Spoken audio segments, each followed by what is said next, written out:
Hello students, आज मैं आपको संस्कृत दिग्दर्शिका का भोजस्योदार्यम पाठ पढ़ा रही हूँ। इसको आप अच्छी प्रकार से समझिएगा।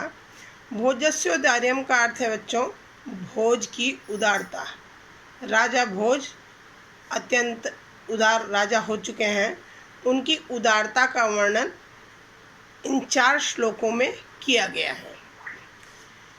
शुरुआत है बच्चों, एक तरह से प्रसंग में आपको बताती हूँ कि एक कोई बहुत गरीब ब्राह्मण जिसके शरीर पर मात्र लंगोटी थी, ऐसा ब्राह्मण अपनी गरीबी से तंग आकर राजा भोज के द्वार पर जाता है। लेकिन वह ब्राह्मण बहुत बड़ा कवि है, तो उसकी गरीबी को देखकर द्वारपाल जाकर राजा भोज से कहते हैं कि द्वार पर एक बहुत गरीब ब्राह्मण खड़ा है। तो राजा भोज ने कहा उसे प्रवेश कराओ। राजा को देखकर ब्राह्मण सोचता है कि आज मेरी दरिद्रता का नाश अवश्य होगा। ऐसा सोचकर उसकी आंखों से हर्ष के आंसू प्रवाहित होने लगे। तब राजा ने कहा, हे कवि, क्यों रोते हो? तब उस कवि ब्राह्मण ने कहा, हे राजन, मेरे घर की स्थिति को सुनो। अब देखिए आप, अये लाजानुच्चै पथि वचनम आकर्णे गृहिणी शिशोः कर्णौ यत्नात् सुपिहितवती दीनवदना मयि क्षीणोपाये मदकृतं दृशा अश्रुबहुले तदन्तः शल्यं मे त्वमसि पुनरुद्धरमुचितः। अब बच्चों, इसमें पहले आप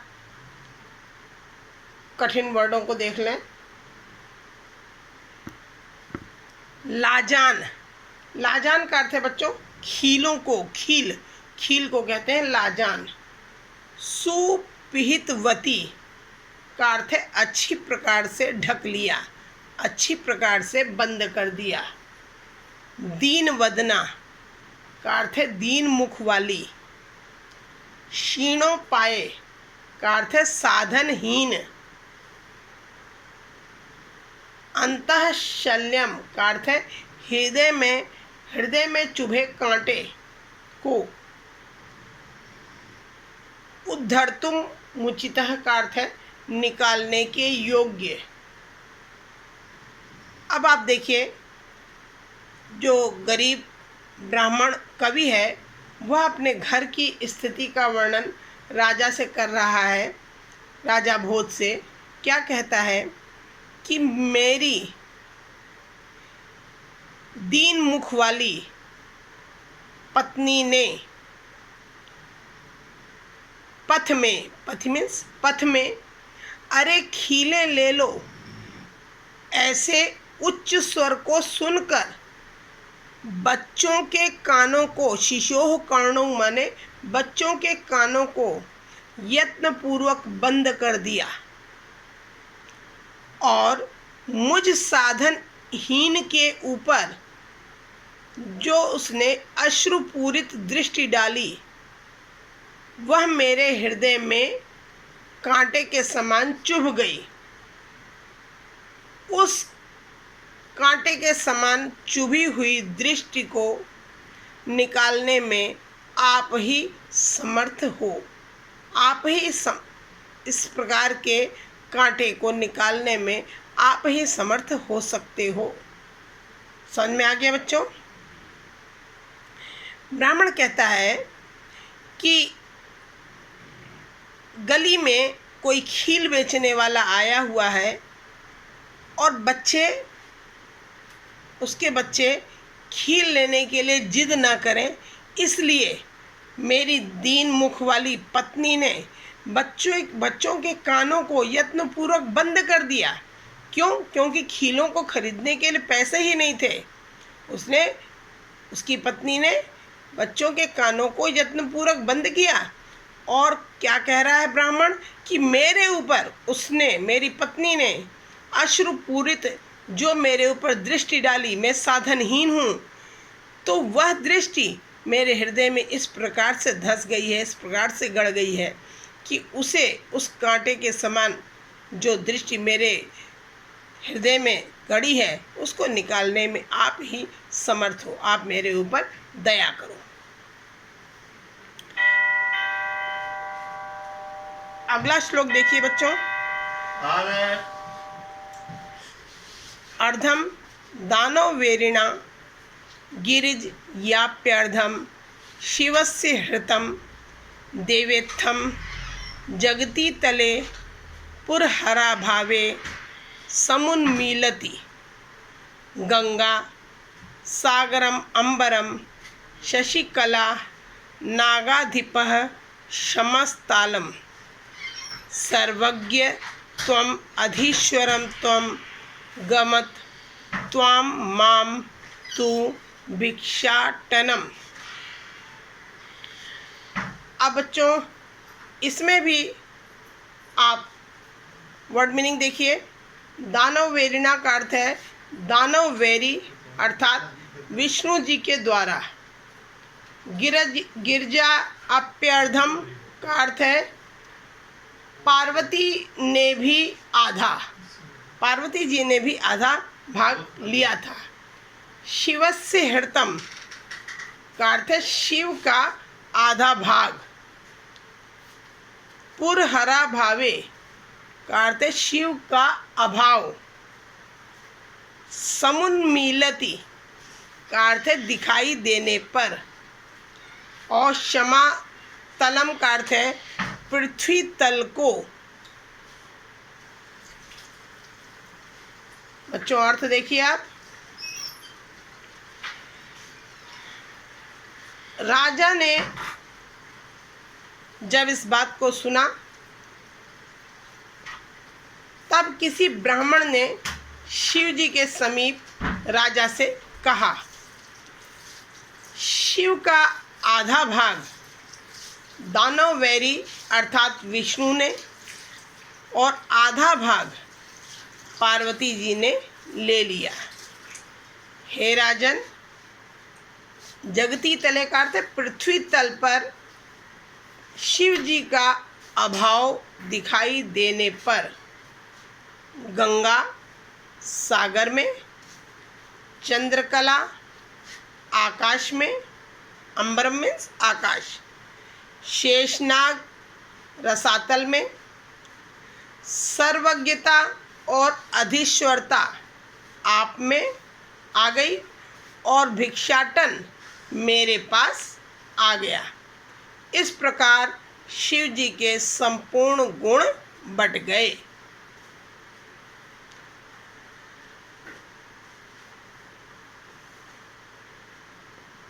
अगला देखिए।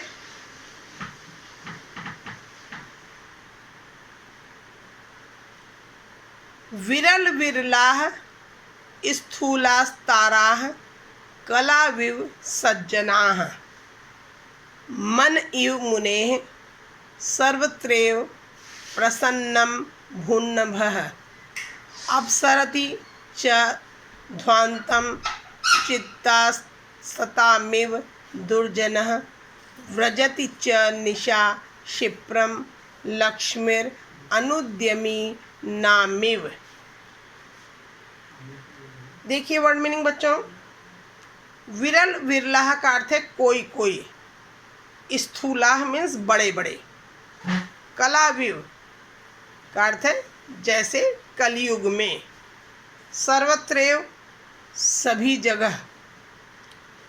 प्रसन्नम भून्नभः आकाश निर्मल हो गया। अपसरति दूर हो रहा है या हट गया है।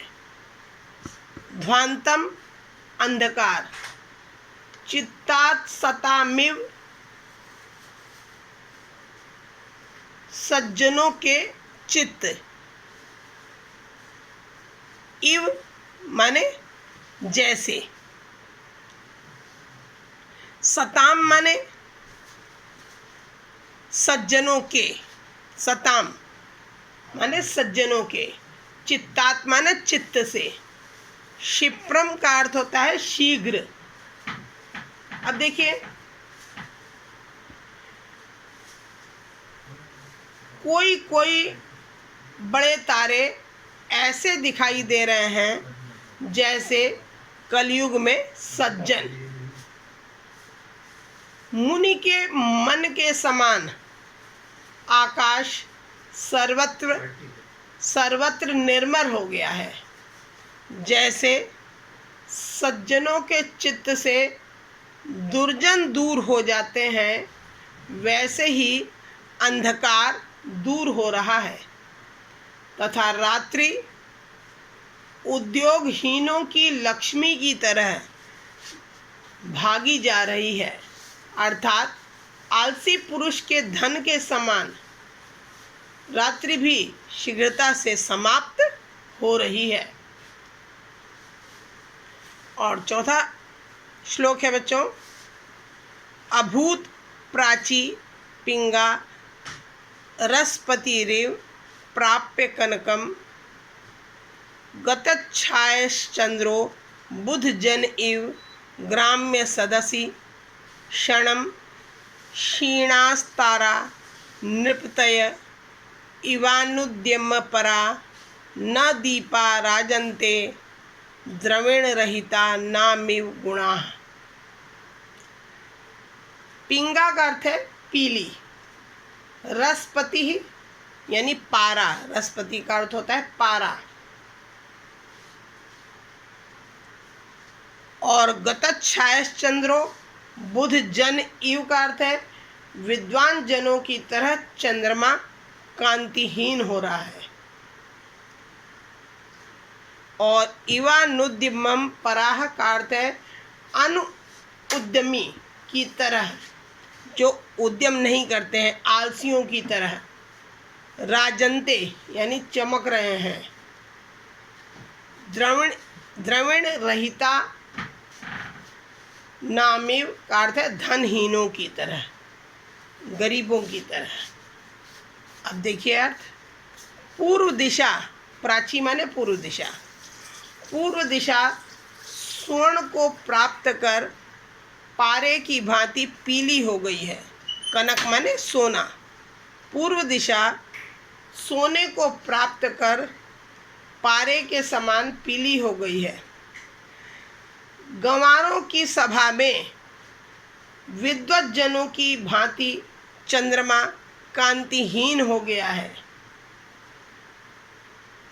अनुउद्यमी राजाओं की तरह तारे क्षण भर में क्षीण हो गए हैं, तारे समाप्त हो रहे हैं, और धनहीनों के गुणों की तरह दीपक नहीं चमक रहे हैं। चारों ही श्लोक बच्चों इस पाठ के बहुत इम्पॉर्टेंट हैं, बोर्ड एग्ज़ाम में भी इसकी हिंदी अनुवाद पूछा जाता है। आप इन चारों ही श्लोकों की हिंदी बहुत अच्छे से तरीके से तैयार करिएगा बच्चों, आपको समझ में आया होगा, और अगर ना समझ में आया हो तो आप मुझसे पूछ सकते हो।